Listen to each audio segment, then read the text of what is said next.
And I've seen some people actually make a slight profit or break even after driving a car for 2 or 3 years. Now, how can you buy a used car in the most efficient way possible? Now, we all know a car is a depreciating asset, but if you follow these tips, you can often save money on buying a used car. Now, number one, to start with, don't be desperate, right? Obviously, if you're desperate, you're not going to be a good negotiator.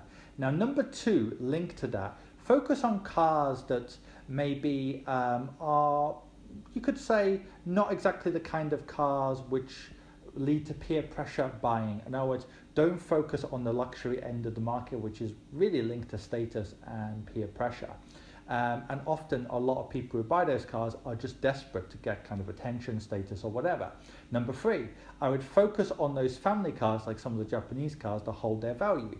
Number four, actually focus on the desperate sellers. In other words, you're not a desperate buyer, and if you're not a desperate buyer, but you have a desperate seller, and they're desperate for whatever reason, because maybe they have their own cash flow issues, then of course, you're going to get a better deal, right? So if you start the process of buying a new used car early, you just wait for the right deal, sooner or later you're going to find a seller who is broke enough to give you a great price.